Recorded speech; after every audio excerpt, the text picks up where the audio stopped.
Bismillahirrahmanirrahim. Assalamualaikum warahmatullahi wabarakatuh.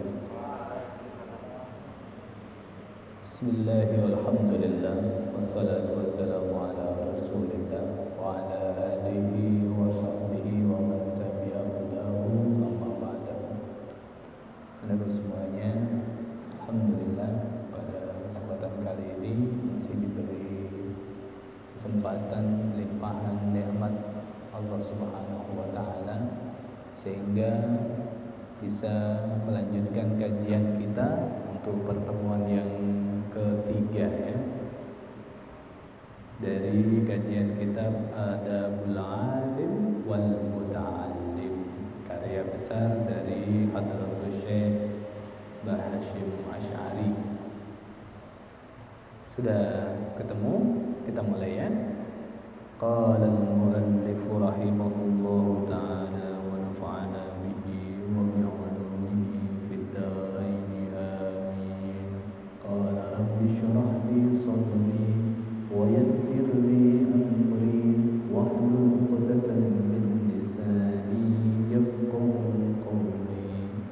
Subhanaka la 'ilma lana illa ma 'allamtana innaka antal alimul hakim. Bismillahirrahmanirrahim. An Rasulillah sallallahu alaihi wasallam. An Rasulillah. Ini kabar dari Rasulullah sallallahu alaihi wasallam. Jadi ingat, Rasulillah, Rasulullah, Rasulullah. Kapan saya bilang i, u dan a? Ini ada huruf an pakai ain. Ini adalah huruf jar. Ketika huruf jar, maka ketika dia mufrad, maka dia adalah pakai kasroh. Beda kalau nanti diganti dengan huruf hamzah, bukan an tapi anna. Anna Rasulullahi. Jadi sebagai orang berilmu sudah mulai mengerti yang begini. Sama lagi, Rasulullah la ilaha illallah Muhammadun Rasulullah. Tapi ketika asyhadu an la ilaha illallah wa asyhadu anna Muhammadan Rasulullah, tapi ketika dia bilang ya Rasulullah pakai la fathah. Kenapa? Dua kata yang dijadikan satu idhofah kemudian dipakai nida panggilan ya, maka yang pertama, unsur pertama itu harokatnya fathah. Ya Rasulullah, tidak ya Rasulullah, tapi ya Rasulullah. Itu menunjukkan paling tidak sedikit kita bisa untuk membaca dengan benar. An Rasulullah sallallahu alaihi wasallam qala, Nabi Muhammad bersabda, haqqul waladi, kemarin melanjutkannya, haknya seorang anak, waladun, di antara ala walidihi, ala di atas, berarti atas, walidihi orang tuanya, walidun orang yang melahirkannya tadi itu. Yang pertama adalah an yuhsina ismahu. Hasanun baik, ahsana berarti berbuat sesuatu yang baik, memperbaiki, membuat baik. Nah itu ahsana. Karomun mulia. Karuma kata kerjanya mulia, tapi akroma memuliakan. Kharaja dafa berarti dafanya yang keluar. Tapi kalau akhroja dafa berarti dafa yang mengeluarkan. Nah itu beda. Jadi dafa yang keluar itu berarti kharaja 3 huruf. Tapi kalau akhroja dafa yang mengeluarkan sesuatu. Nah ahsana yuhsinu, membaiki, berbuat baik, memberikan yang terbaik. Apa? Ismahu, memberikan nama yang terbaik, namanya. Jadi yang pertama kemarin kita bahas adalah memberikan nama yang baik buat anaknya. Itu adalah kewajiban orang tua kepada anaknya. Dengan kata lain, itu adalah haknya anak atas orang tuanya.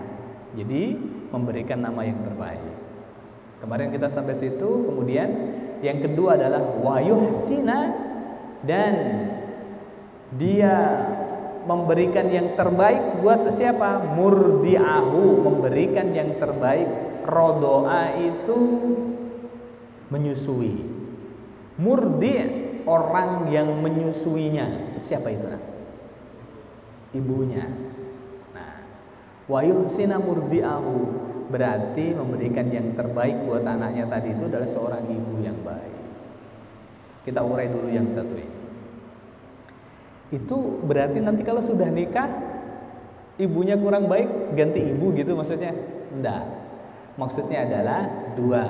Kalau dia sudah menikah, sudah punya istri, wa yuhsina murdi'ahu, maka perbaiki istrinya dari sisi hablum minallah, hablum minan nas, hubungan vertikal dan hubungan horizontal.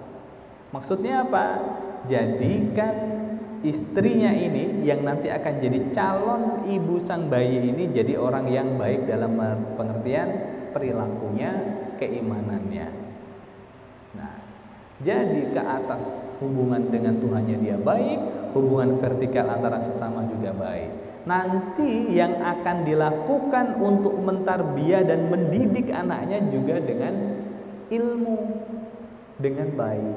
Tidak asal dilahirkan kemudian ya sudah dikasih makan, diajak pergi, kemudian diberikan baju dan terbaik. Tapi dari sisi perilaku, ucapannya tidak terkontrol. Karena apa? Lawang orang tuanya saja begitu, gimana menjadi tauladan buat anaknya. Nah, jadi kalau sudah mempunyai istri ini, kalian nanti nih yang putra, ketika sudah punya istri, kewajiban kalian adalah menjadikan istri ini menjadi baik, paling tidak harus lebih baik dari sebelumnya. Tanggung jawab siapa? Suaminya. Ya kan? Karena kitabnya adalah ku anfusakum, jaga dirimu, wa ahlikum, dan keluargamu. Keluarga dari mulai bapak, ibu, kakak, adik, dan lainnya. Kemudian ada yang baru datang, siapa? Ya istri tadi itu. Maksudnya apa?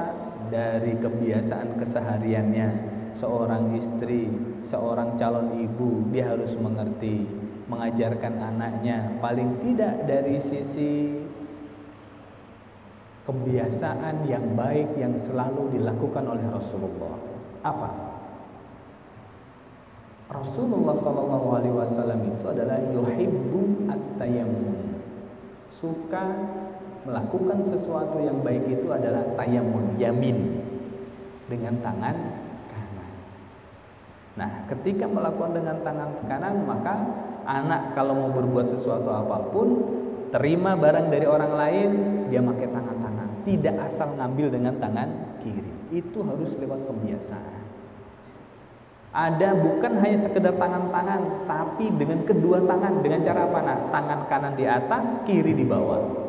Begini, minta. Jadi ketika minta, dia memakai dua tangan. Dia menerima boleh dua tangan tadi itu atau dengan satu tangan kanan. At-tayammun, menunjukkan sebagai penghormatan kepada orang yang dia sedang interaksi tadi itu dengan sesuatu kanan. Itu kalau interaksi dengan orang lain. Beli sesuatu juga sama. Dengan yadan biyadin, tangannya tadi itu memberikannya dengan sampai diterima. Tidak, saya beli ini uangnya, nah dia lempar. Walaupun dia dengan tangan kanan, tapi sesuatu yang dia lakukan adalah tidak benar. Karena apa? Tidak menghormati orang di depan. At-tayammum dengan tangan kanan, tidak dengan tangan kiri. Pak, tapi sudah waktu itu tangannya kanan sakit sehingga makan dan lainnya dia kidal. Bagaimana sekarang? Kalau dia sudah sembuh, maka dia usahakan untuk beralih ke kanan.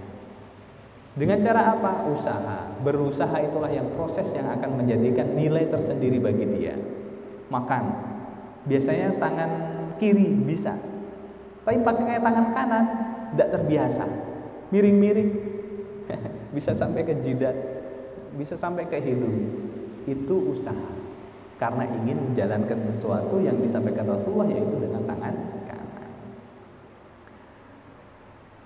Terus kemudian dalam keseharian yang selalu diingatkan, memakai sendalnya dia pakai kaki kanan. Tapi ketika dia sebelum memakai sendal berarti dia adalah keluar rumah, maka dia pakai kaki kiri. Kaki kiri keluar. Kiri dulu, kemudian masukkan kaki kanan ke sendal atau sepatunya. Atau keluar dulu kaki kiri, terus kemudian duduk pakai kaos kaki kanan dulu. Kemudian kaos kaki kiri, kemudian pakai sepatu kaki kanan, kemudian kaki kiri. Yang harus diingat adalah sensor kanan dan kiri ini harus mulai dari kecilnya. Supaya kalau mau melakukan sesuatu, dia sudah terbiasa itu semua. Ini siapa yang mentarbiyah? Siapa yang mendidik itu semua? Orang tuanya. Nah, kalau orang tuanya, yang bapaknya mencari nafkah, yang di rumah merawat adalah ibunya. Nah, disiapkan ibu yang mengerti akan itu semua. Nah, itulah yang disebut dengan wayuhsina murdi'ahu. Memberikan yang terbaik bukan buat anaknya siapa? Yang menyusui dia. Menyusui itu siapa? Ibunya. Nah, itu kalau dia sudah menikah. Bagaimana kalau sebelum menikah? Sebelum menikah lebih baik lagi dia memilihnya. Maka cara memilihnya adalah bukan hanya sekedar baik, bagus dari sisi luarnya, tapi juga dalamnya. Siapa itu? Adalah almar'atu as-sholihah, yaitu perempuan yang sholihah. Siapa almar'atu as-sholihah itu? Yang Rasulullah menyebutkan dengan ad-dunya mata'. Dunia itu isinya semuanya kesenangan, mata'un. Wa khairu mata'iha, yang terbaik dari semua kesenangan tadi itu adalah almar'atu sholihah. Yaitu kata Rasulullah, fazfar bizatid din. Pilihlah yang dari urusan agamanya dia yang baik. Jadi dia mengerti apa yang menjadi haknya dan mengerti apa yang menjadi kewajibannya itu. Nah, maka terkadang yang mengerti tentang orang tadi itu adalah siapa? Kalau kita mudah, siapa yang sering dilihat itulah kita mengerti luar dalamnya. Bagaimana marahnya dia, bagaimana baiknya, bagaimana dia itu ketika interaksi dengan orang. Nah, maka sekarang kan suka nandain dari mana? Dari temennya, teman satu sekolah, teman satu kampus, temennya saudara. Nanti akan nanya. Jadi ta'aruf itu, arafah itu kan tahu. Ta'aruf berarti ta'arufah, bagaimana saya tahu dia itu. Siapa dia itu? Dengan orang terdekatnya. Nah, kita terdekat ini, misalnya nih sudah di sini nih. Karena beda asrama, taunya cuma di mana nih? Di kelas. Bagaimana ketika nanti dia di asrama? Ternyata di asrama punya teman atau enggak punya teman, gimana, Pak? Kalau punya teman berarti bisa ditanya. Dia saudara saya. Jadi semuanya bisa saya tanya sama dia. Kalau enggak, tanya wali asramanya. Loh, memang mau nikah sekarang? Tidak. Maksudnya adalah ketika sudah lulus kuliah nanti ternyata itu membekas sampai sekarang yang dia lihat tadi itu. Nah, tanyanya kepada siapa? Pada wali asramanya dulu siapa ya? Oh, Bu Evi. Nah, tanya nanti dengan Bu Evi. Gimana kalau ini? Nah, gitu. Ta'aruf. Jadi orang yang dekat dengan orang itu yang mengetahui siapa dia sebelum. Sebetulnya dia itu siapa? Nah, itu wayuhsina murdi'ahu. Nah, murdi itu adalah yang pertama ibunya dia. Yang kedua tadi dengan kaitannya apa? Nah, istri. Maka seseorang itu disebutkannya terkadang ini sukses dan tidaknya itu tergantung orang di belakang dia. Siapa itu? Ibunya dan istrinya. Karena nanti yang akan mensupport dia ini siapa? Yaitu dua orang perempuan di belakangnya, istrinya dan ibunya dia itu. Itu kewajiban siapa? Kewajiban orang tua. Untuk siapa? Untuk anaknya.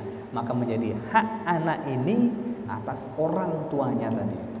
Jadi thalabul ilmi faridatun, menuntut ilmu adalah sesuatu yang wajib itu memang tidak putus sampai hanya sekedar jenjang sekolah menengah sampai kuliah kemudian selesai, enggak. Tapi bagaimana dia juga selalu belajar terkait pengasuhan. Ini bagaimana orang kan begini ya, kalau tadi itu kanan, bagaimana nanti dia ketika menyusui anaknya memberikan botolnya tadi dengan kanan kiri atau tidak. Dia bilang sama anak kecilnya yang tidak mengerti apa-apa tadi itu, dia baca bismillah atau tidak diwakili oleh ibunya. Ayo nak, ayo minum. Bismillahirrahmanirrahim. Itu juga tidak satu gitu. Terus kemudian kenapa tadi disebut dengan murdi, orang yang menyusuinya? Karena orang yang nyusui ini, anak yang nyusu kepada orang ini itu adalah terkait dengan apa yang dia makan. Baik atau tidaknya nanti akan ditransfer kepada anaknya tadi itu. Maka karena nanti yang ditransfer kepada anaknya itu adalah sesuatu yang baik, maka yang masuk dalam makanan dan lainnya dari ibu ini yang akan ditransfer juga harus sesuatu yang baik. Baik di sini adalah selain dia itu ada vitamin, protein dan lainnya, tapi juga dari sisi kehalalannya. Ini halal atau tidak? Orang tuanya tahu itu. Nah, inilah pentingnya diingatkan oleh Rasulullah, wa yuhsina murdi'ahu. Dia harus memberikan yang terbaik untuk anaknya adalah orang yang menyusui nanti itu siapa? Nah, seperti itu. Selanjutnya wa yuhsina adabahu, memberikan yang terbaik apa? Adabahu, berarti memperbaiki adabnya. Nah, dari tadi itu selain memberikan nama yang terbaik yang pertama, yang kedua orang yang menyusuinya, dan juga dari memberikan yang terbaik dari sisi perilaku supaya anak tadi ini adalah beradab, berperilaku baik. Nah, wa yuhsina adabahu ini anakku semuanya, itu kewajiban orang tua. Tapi kalau orang tua dalam posisi sibuk, orang tua disibukkan dengan mencari nafkah untuk keluarganya, maka tidak ada waktu yang cukup untuk memberikan tarbiyah, mendidik anaknya dengan baik, makalah dititipkan, diamanahkan kepada sebuah lembaga. Nah, ini diantaranya ini. Maka kami sebagai guru itu adalah orang yang menerima amanah untuk itu. Maka kami memposisikan adalah sebagai orang tua kedua, tanda kutip, buat kalian semuanya. Maka disebut apa kalau menyebut ke siswanya itu anakku semuanya? Karena apa? Ini amanah orang tua kamu kepada kami. Untuk apa? Untuk dididik bukan hanya dari sisi ilmu pengetahuan kognitifnya, tapi juga dari perilakunya, afektifnya. Karena ilmu pengetahuan dan juga perilaku itu adalah satu kesatuan. Orangnya baik tapi tidak berilmu, banyak ditipu orang, tidak berguna di masyarakat.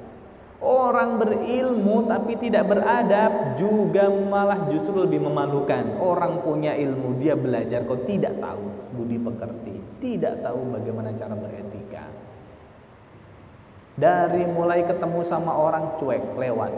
Ada orang tua di sampingnya memang lewat begitu saja, tidak ada permisi mau lewat. Itu yang sepele, nak.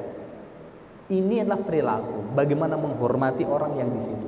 Hanya sekedar membungkukkan badan, hanya sekedar sebuah ucapan permisi saya mau lewat, mohon izin saya mau ambil itu, karena di belakang bapak mohon izin saya mau ngambilnya. Karena apa? Lewat di atas kepalanya, tidak nyentuh itu. Ini bagaimana menghormati orang lain. Itulah beretika, itulah berakhlak yang baik supaya orang tadi itu merasa terhormat dengan perilakunya tadi itu. Nah, itulah hablum minan nas. Bagaimana berbuat baik kepada orang dari sisi perilaku kita. Kita tidak memberikan apapun kecuali hanya sekedar menyamankan hatinya. Ucapan terima kasih, minta tolong ketika nanti minta bantuan, ada kata minta tolong. Tidak hanya sekedar bilang ambilkan itu, ambil itu. Tidak ada tolong ambilkan itu. Sudah dikasih, oh ya terima kasih, alhamdulillah sudah dikasih, dengan ucapan-ucapan sehingga memberikan orang tadi itu merasa terhormat dengan pemberiannya tadi itu kepada kita.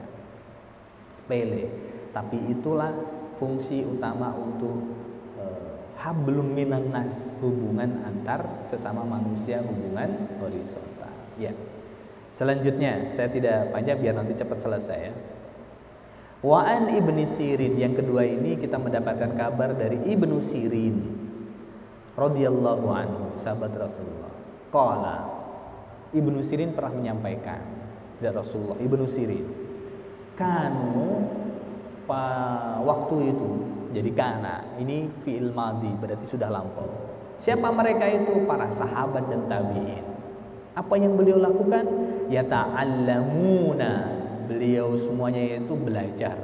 Belajar apa? Al-huda.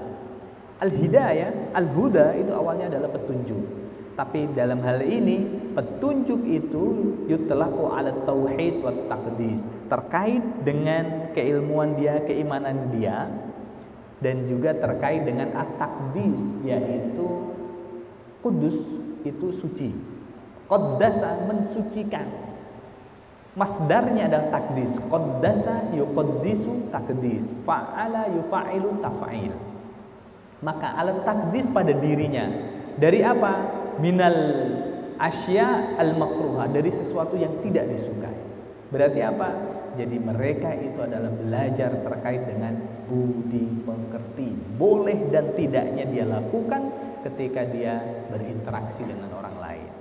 Mereka itu belajar budi pekerti tadi itu kama yata'allamuna, sebagaimana yata'allamuna mereka semuanya itu belajar al-ilma ketika dia mencari ilmu. Jadi ketika mencari ilmu kemudian dia poles dengan sesuatu perilaku yang baik, itu adalah satu paket. Jadi ilmu dan adab adalah satu kesatuan, tidak bisa dipisahkan.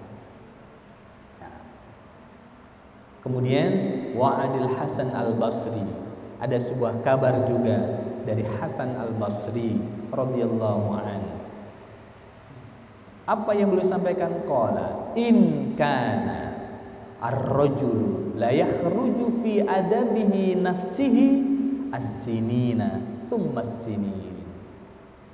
Ini sesungguhnya ar-rajul, kana ar-rajul, seseorang itu la yakhruju, sesungguhnya benar-benar dia itu keluar fi adabi nafsihi, untuk mempelajari adab nafsihi untuk dirinya. Jadi sungguh dia itu benar-benar keluar untuk belajar adab untuk nafsihi dirinya.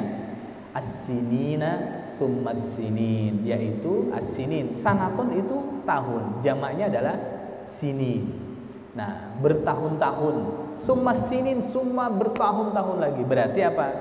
Jadi sesungguhnya orang untuk belajar adab terkait dengan dirinya pada waktu itu adalah bertahun-tahun, tidak 1, 2, 3 tahun, tapi as-sinina tsumma as-sinin, bertahun-tahun. Jadi adab itu memang selalu dikaitkan dengan interaksi sosial, bagaimana dia bisa mengambil hikmah dari sebuah pembelajaran. Jadi orang itu tahu akan adab, tahu apa harus dia lakukan karena dia sering interaksi dengan orang lain, dan dengan keilmuan yang dia terima dia sehingga bisa menjadikan dia matang bahwa saya harus berbuat ini dan saya harus menjauhi ini. Karena apa? Keilmuannya, maka dia bisa mengolah bagaimana dia menghormati orang lain. Itulah adab. Karena adab itu adalah sesuatu yang baik, tidak ada yang baik. Karena akhlak itu ada yang mulia, tapi juga ada akhlak al-mazmumah. Akhlakun karimah, akhlakun mazmumah. Ada yang terpuji, ada yang tercela. Tapi adab semoga bisa dengan keilmuannya tadi itu menjadi semuanya baik, karena terkait dengan tahu akan hak al-khaliq, sang pencipta, dan juga al-makhluk dengan sesama manusia. Selanjutnya, wa an Sufyan, dari sahabat Sufyan bin Uyainah, Sufyan ibn Uyainah radhiyallahu anhu, anna Rasulullah sallallahu alaihi wasallam, sesungguhnya Rasulullah sallallahu alaihi wasallam, huwa, beliaulah. Nah, dia, huwa itu kan dia, beliaulah. Huwa mana tadi? Al-mizan. Mizan itu timbangan, neraca, timbang. Al-akbar, timbangan yang paling agung.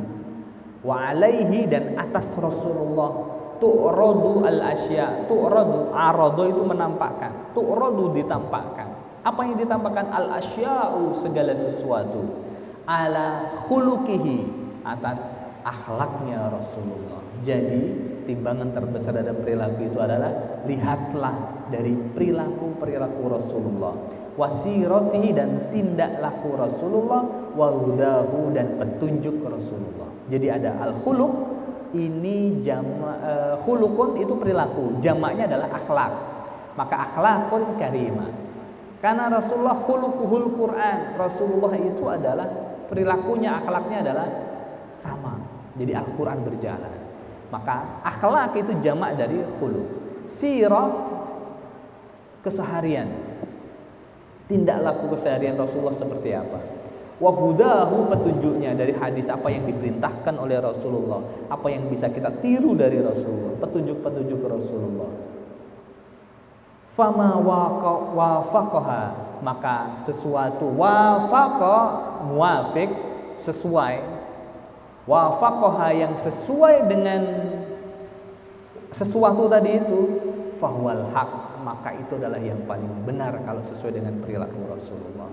Wa ma khalafaha, kalau perilaku tadi itu khalafa, tidak sesuai, maka mukhalafah itu adalah tidak sesuai.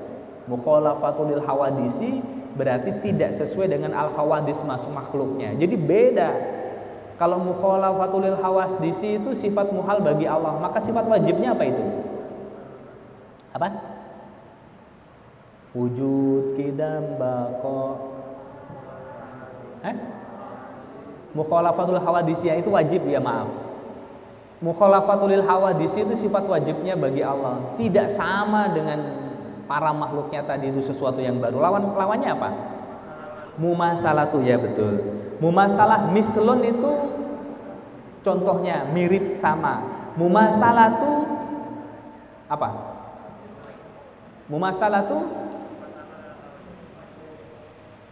lil hawadisi, sama dengan makhluk tadi itu. Jadi kita kalau itu khalafah, mukhalafah tidak sesuai dengan yang dilakukan oleh Rasulullah, maka fahuwal batil, maka itu akan disebut dengan kebatilan, tidak sesuai dengan perilaku Rasulullah Shallallahu Alaihi Wasallam. Baik, dilanjut.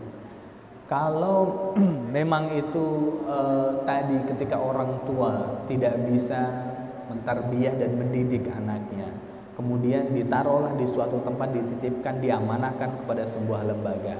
Kenapa seperti itu, Nak? Yang pertama, karena orang tua keilmuannya tentang itu terbatas, sehingga anaknya nanti supaya berlebih dari sisi pengetahuan kognitifnya dan perilaku dari sisi afektifnya, maka dia, kenapa harus di yayasan? Karena akan dikumpulkan dengan orang-orang yang memang terbaik, yang semuanya belajar untuk menjadi yang terbaik dari semuanya. Karena apa? Almar'u itu ala dini khalilihi. Seseorang itu kita lihat dari siapa? Dari agama temannya, dari siapa dia itu berteman, siapa dia temannya, dia dulu sekolahnya di mana, maka akan otomatis orang akan, oh dia dari situ, oh berarti dia bisa dikatakan baik dan tidaknya.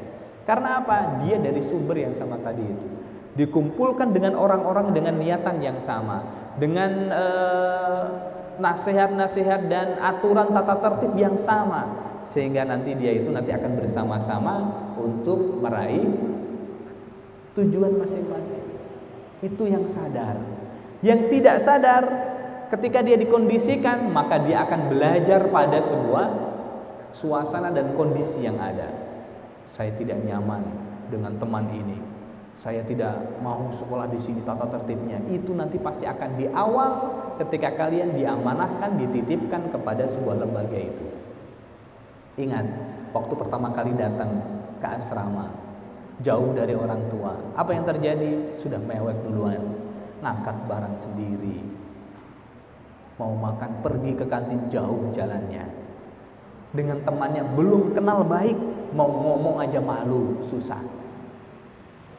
Mau mandi, saling nunggu kapan giliran saya, diem saja, gak ada komunikasi. Tapi dengan berjalannya waktu, berinteraksi, dia nanti akan tahu bagaimana dia harus bersikap ketika dia nanti mau mandi, tapi kemudian ada temannya di dalam. Cara gedor pintu dia juga ada aturannya, tidak main gebrak-gebrak. Pintu agak susah dibuka, tidak langsung ditendang dari luar. Dia tahu bagaimana menghormati orang yang di dalam itu. Temannya sedang tidurkah? Temannya sedang belajarkah?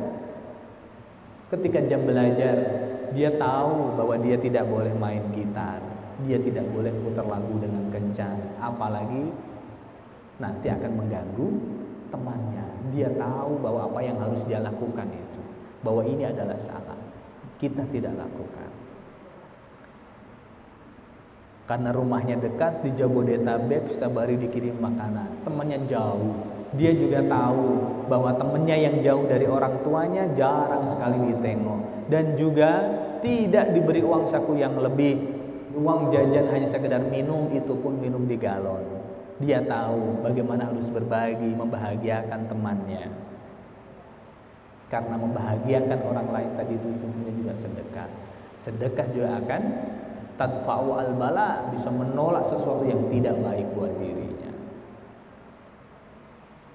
Di sebuah lembaga yang memang sudah orang tua ingin kalian itu seperti apa. Karena apa? Kewajiban orang tua tadi itu wayuhsina adabahu, supaya akhlak adab dari anaknya tadi itu menjadi baik. Itu kewajiban orang tua. Karena Islam, anakku semuanya, kalau diibaratkan sumber kehidupan itu apa? Sumber kehidupan? Air. Betul? Nah, ketika disebutkan air, kemudian dia masih menggantung di atas, yang diharapkan dari sebuah mendung itu bukan hanya hujan saja. Betul nggak? Tapi yang diharapkan selain turunnya hujan juga suburnya tanah, yang nanti dari tanah ini akan menumbuhkan sebuah tanaman yang nanti akan subur. Bukan hanya sekedar buminya yang subur nanti kemudian menumbuhkan sebuah tanaman. Kalau sudah tanamannya ini tumbuh, bukan hanya sekedar untuk memberikan kenyamanan dan kerindangan saja. Daunnya lebat, banyak orang di situ. Tapi yang diharapkan dari tumbuhnya pohon yang rindang ini adalah ada sebuah yang dimanfaatkan apa? Buah itu yang akan yang memberikan kebermanfaatan bagi semuanya. Nah, inti dari syariat itu apa? Buah itulah yang nanti akan dikonsumsi oleh orang tadi itu menyehatkan dirinya. Itulah yang disebut dengan adab syariat itu. Jadi semuanya tadi yang terkait dengan dari mulai mendung sampai hujan, kemudian turun ke tanah, kemudian menumbuhkan sebuah tanaman akan ada pohon tadi ada daunnya, kemudian yang hasil akhir itu adalah buah yang bisa menjadikan semuanya manfaat bagi orang lain.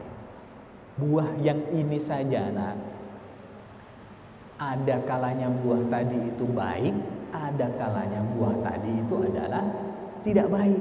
Apa? Rusak. Kenapa? Kena hama. Kena sesuatu yang tidak baik di sekelilingnya sehingga dia rusak. Tidak bisa dimakan, tidak bisa diambil. Karena apa? Rusak tadi itu buahnya. Ini udah susah-susah jadi orang yang baik ini.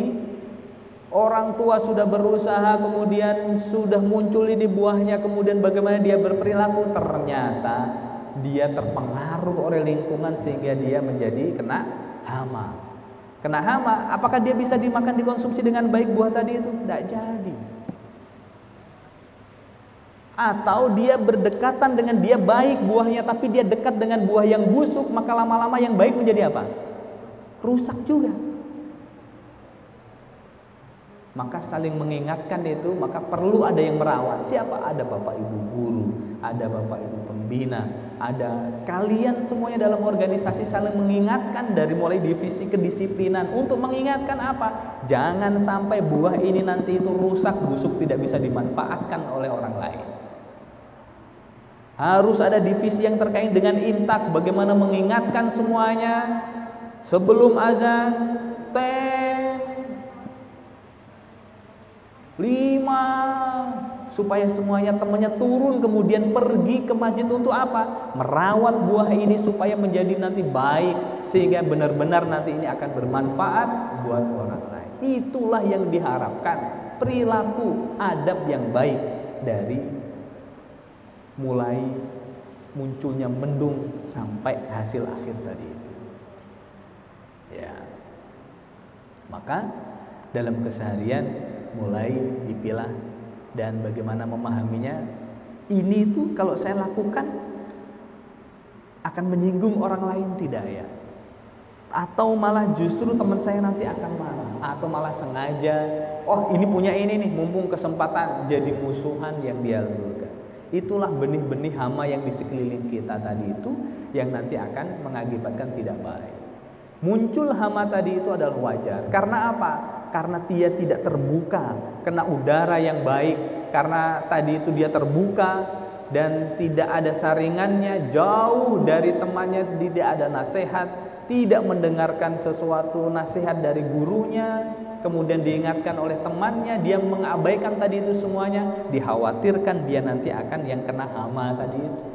Karena dalam dirinya tidak ada yang melawan al-hawanya, nafsunya tadi itu untuk mengingatkan kebaikan tadi itu. Nah, jadi al-mar'u ala dini khalili. Kita mengetahui seseorang tadi itu dari bagaimana dia berteman tadi itu. Maka beruntunglah kalian ini udah seleksi nasional, kumpul dengan orang terbaik, saling menginspirasi dengan yang lainnya. Yang dari jauh perkotaan bagaimana dia taunya hanya belajar, tapi ternyata adalah sisi bagaimana melihat dunia berbeda dengan anak-anak yang di kota. Karena dia dari sisi fasilitas juga berbeda, maka saling bertukar pikiran. Yang ini keilmuannya kurang, tapi dia punya cita-cita yang besar. Tapi di kampung dia cerdas, tapi dia tahunya cuma segitu. Saling tukar pikiran bersama, bertumbuh untuk menjadi yang terbaik dari semuanya tadi. Untuk apa? Menjadi orang yang lebih bermanfaat buat orang lain. Nah, ini juga pernah disampaikan oleh Rasulullah SAW dari sebuah hadis yang masyhur, masalu al-jalis. Jadi perumpamaan seorang yang duduk atau berteman. Al-jalis as-solih, teman yang solih itu adalah kamasali sahibil miski, bagaimana seperti orang duduk berteman dengan orang yang menjual minyak, dan satu lagi dengan pandai besi. Kalau sudah kumpul dengan orang baik, paling tidak kita dapat wanginya. Kalau bisa kita bisa mengadopsi dan bisa membeli dari apa yang dia punya kebaikannya tadi itu. Itu beruntungnya kumpul dengan orang baik. Tapi dengan pandai besi, walaupun dia jauh, kena percikan, ya tadi itu sudah bau, tidak nyaman karena keringat yang mengucur, kemudian dengan kerja keras dan lainnya, semuanya nggak enak. Tapi bagaimana dia sukanya tadi itu di situ, karena bertemannya dengan tidak sesuai dengan apa yang diharapkan, dicita-citakannya tadi itu. Baik. Nah, untuk menjadi pribadi yang baik, untuk menjadi pribadi yang kemudian tadi itu menginspirasi orang lain, diingatkan dengan sebuah kata hikmah bahwa lisanul hal itu afsahu min lisanil maqal. Untuk mengingatkan temannya, lisan al-hal berarti adalah lisan itu sesuatu yang bisa diucapkan. Al-hal adalah perilaku. Kita mengingatkan dengan perilaku kita itu afsah, lebih fasih, lebih mengena daripada lisanul maqal, daripada ucapan. Kita mengingatkan dengan ucapan berbuat sesuatu, tapi perilaku kita kadang tidak sesuai, nah, maka akan malah berbalik bahaya itu. Nah, dengan apa? Al-hal itu adalah kondisi apa yang kita lakukan. Maka kaifal hal, bagaimana keadaanmu. Jadi kondisi kita, keadaan kita dalam segala sesuatu tadi itu apa yang kita lakukan, itu yang dilihat. Itu adalah afsah, lebih mengena daripada ucapan itu. Baik. Selanjutnya, kalau begitu Pak, kalau tadi itu disebutnya para ulama tadi disebutnya apa? Kanu yata'allamunal huda, lebih banyak belajar terkait dengan adab, seperti halnya dia belajar juga terkait dengan ilmu, dan juga belajar adab itu sinina, bertahun-tahun, bukannya sanah, bukan 1 tahun, bukan sanatani 2 tahun, atau salasu sanawat 3 tahun, tapi bertahun-tahun. Berarti saya belajar adab saja dong Pak, tidak hanya berarti ilmunya juga sedikit, tidak. Maka kita akan pada sebuah riwayat yang disampaikan oleh Ruwaim. Apa yang dikatakan? Waqala Ruwaimun, ada di situ. Waqala Ruwaimun radhiyallahu an. Sahabat Ruwaim pernah menyampaikan, ya bunayya, anakku. Nah, ini panggilan saya. Panggilan saya di kita itu apa? Anakku, terus apa lagi? Nak, terus apa lagi? Ya pokoknya gitu. Itu ya bunayya dari ibnu. Dari ibni ya bunayya. Ij'al, jadikan ilmaka, ilmumu itu milhan. Jadikan ilmu itu adalah garam. Wa adabaka, dan adabmu, perilakumu dakikon, yang dibuat roti itu apa namanya? Tepung. Ah, yang gitu. Jadikan adabmu, ilmu berarti saya coba ini. Ilmu itu mil, ini garam. Tapi adab dia sebagai tepungnya. Apa maksudnya? Yang pertama begini. Kalau orang mau membuat sesuatu, maka yang paling banyak itu tepung atau garam? Tepung. Berarti ini apa, Nak? Adab apa ilmu? Adab. Adab itu adalah tepung, bahan utamanya. Maka ilmu yang sebagai mil, yang sebagai bumbunya, itu adalah ilmu. Antara ilmu dengan adab berarti lebih banyak mana? Adab. Karena dia dakik, bahan utamanya tadi itu. Tapi ilmu ini nantinya akan memberikan enak tidaknya sebuah makanan yang dibuat tadi itu. Dimengerti ya? Nah, tadi yang saya tanyakan, berarti saya belajar adab saja ilmunya sedikit gitu dong, Pak? Tidak. Tapi buatlah sebanyak-banyak makanan tadi itu yang super lezat. Dengan cara apa? Milh ini. Semuanya tidak harus menjadi seorang faqih, orang ahli fikih. Semuanya tidak harus menjadi ahli tafsir. Semuanya tidak harus menjadi orang ahli agama.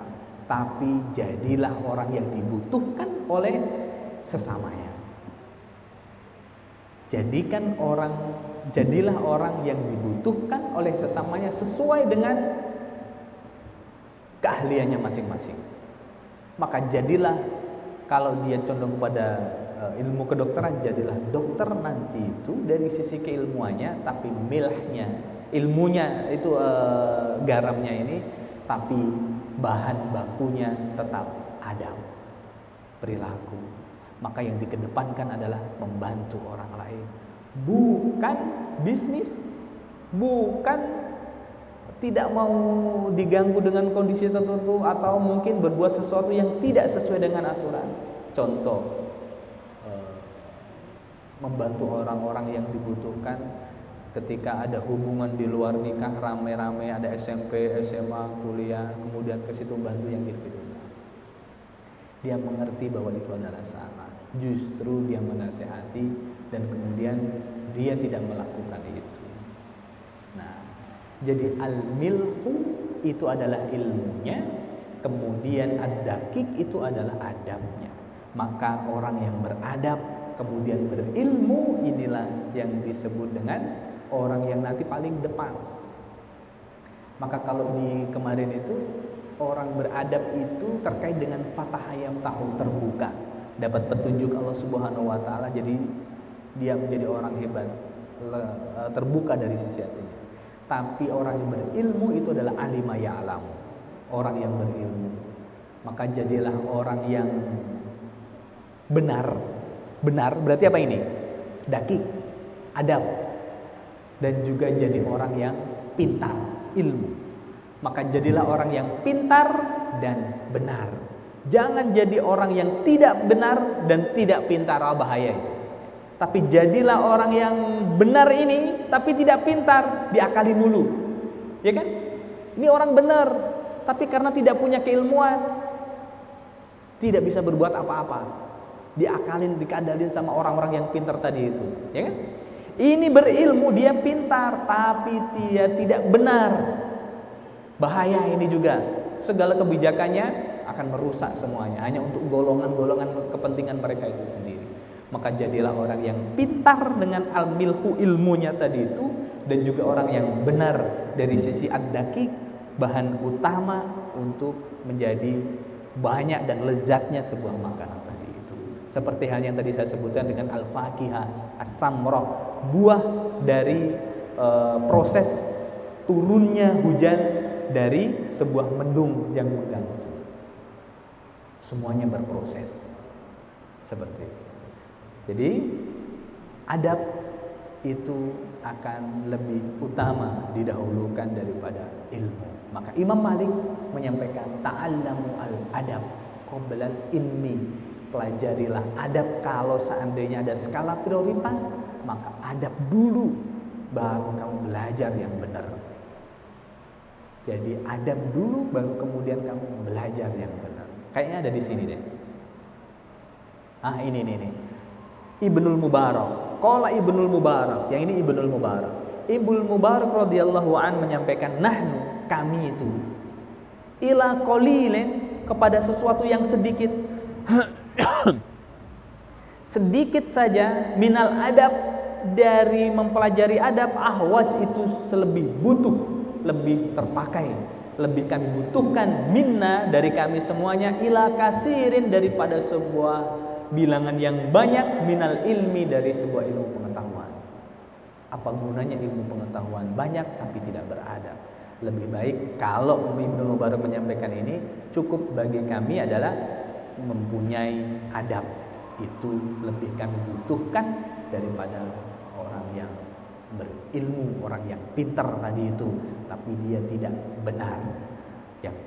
Tapi kalau bisa, jadilah orang yang pintar dan benar. Kalau tidak di salah satu, ya sudah jadi orang yang benar saja, tapi tidak menjadi orang yang pintar tapi tidak pernah benar. Bisa dipahami ya?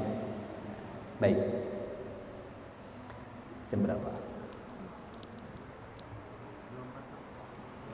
24 ya. Baik anakku semuanya, itulah pentingnya al-adab yang harus kita sungguh-sungguh untuk dalami, bagaimana melihat realita dalam kehidupan kita. Pak, berarti saya tidak usah belajar ilmu, saya belajar adab saja dong? Tidak begitu juga, nak. Karena innamal ilmu bitta'allum. Ilmu itu bisa diraih dengan belajar. Kalau kamu tidak belajar, ya nggak dapat ilmu. Kalau kamu tidak beradab, ya karena kamu tidak punya ilmu. Maka tadi saya bilang satu kesatuan, orang yang berilmu berarti dia gunakan dari bagaimana dia berpikir supaya dia beradab. Al ilmu itu bita'allum. Ilmu itu bisa kamu dapat dengan cara belajar. Wal hilmu, sebuah perasaan kesabaran, bagaimana dia itu tenang, bagaimana dia berperilaku, itu dia adalah bittahallum. Ini yang harus digarisbawahi. Jadi kamu supaya bisa menjadi orang yang beradab, kalau ilmu itu dipelajari ta'allum, kalau beradab itu adalah dengan bittahallum, selalu dengan melatihnya. Istilahnya saja yang berbeda. Kalau tidak pernah diingatkan orang lain bahwa kamu itu tidak sesuai dengan aturan perilaku kamu, kamu tidak akan pernah merasa salah bahwa yang kamu lakukan adalah tidak benar. Kalau kamu tidak belajar di kelas, belajar dengan seperti ini, kamu juga tidak akan tahu bagaimana kamu bersikap ketika dalam kondisi tertentu. Maka al-hilmu bittahallum, bagaimana beradab tadi itu bittahallum, dengan selalu melatihnya. Bagaimana dia bisa berlatih, maka ada ilmunya, dia harus mengetahui ini saya lakukan ini benar atau tidak, ini sesuai dengan aturannya atau tidak. Maka setiap lembaga yang diamanai oleh orang tua akan selalu ada namanya tata tertib, harus dipatuhi untuk menjadikan anak tadi itu sesuai yang diinginkan oleh lembaga tersebut. Nah, itulah yang disebut dengan al-hilmu bittahallum. Jangan harap kamu belajar, ingin mendapatkan ilmu tanpa harus belajar. Samudra ingin mendapatkan ilmu laduni itu orang tertentu dan tidak diminta, hanya sekedar orang yang kedekatan diri dengan Allah, maka akan muncul sebuah petunjuk, maka akan muncul sebuah karomah dan lainnya. Itu orang-orang tertentu. Kalau semuanya tadi itu saya belajar adab saja, berperilaku tanpa belajar, ya jadi orang yang benar tapi tidak pintar itu tadi. Tapi jadi sebuah hidangan yang lezat tadi itu, jadilah menjadi orang yang benar dan juga benar tadi itu. Nah, kalau al-ilmu bit-ta'allum, al-hilmu bit-tahallum, maka man yataharra al-khair, orang yang mencari kebaikan, maka yu'tihi, maka Allah akan memberi itu. Bagaimana kita dapat? Ya kita cari. Bagaimana kita bisa beradab dan berilmu? Ya dicari, dilatih. Maka jauh-jauh dari orang tua ini fungsinya apa? Untuk itu semuanya. Nah, waman yatawaqqa asyarr, jadi barang siapa yang berusaha untuk menghindar, ittaqa yattaqi, al-wiqayah, menjaga dari berbuat sesuatu yang jelek, dia menjaga bagaimana ini supaya saya tidak berbuat yang jelek, maka yuwaqqihi, maka dia akan terhindar, maka akan dia dijaga dari perbuatan yang tidak baik itu. Karena apa? Dia selalu berlindung untuk tidak berbuat jelek, maka dia akan mendapatkan yang dia cari. Apa? Dia berlindungnya tadi itu. Dia ngumpet-ngumpet supaya dia tidak melakukan sesuatu yang baik tadi itu. Nah, jadi itu ingin menjadi orang yang pintar, belajarlah. Ingin jadi orang benar, maka berlatihlah untuk menjadi orang yang beradab, orang yang sabar, orang yang punya perilaku, untuk bagaimana dia tahu apa yang dia lakukan hablum minallah, terkait dengan hubungan dia dengan Tuhannya, juga hablum minan nas, hubungan dengan sesama. Demikian kurang lebihnya mohon maaf, semoga bisa bermanfaat untuk Bapak pribadi dan juga kepada anakku semuanya, menjadikan ilmu ini bermanfaat, ilmu yang barokah, menjadi bekal untuk dalam menggapai cita-cita yang besar, harapan yang besar kita selama ini, untuk berbakti kepada orang tua dan juga untuk agama kita, persiapan supaya nanti di alam persinggahan kita pindah, semoga kita menjadi orang yang di akhirnya adalah husnul khatimah. Amin ya rabbal alamin. Maulaya sholli wa sallim daiman abada ala habibika khairil khalqi kullihim huwal habibul ladzi turja syafa'atuhu li kulli hawlin minal awwal li muqtahini ya rabbi bil mustafa balligh maqasidana waghfir lana ma madha ya wasi'al karami. Subhana rabbika rabbil izzati amma yasifun wa salamun alal mursalin walhamdulillahi rabbil alamin. Billahi taufiq wal hidayah wal afu minkum. Assalamualaikum warahmatullahi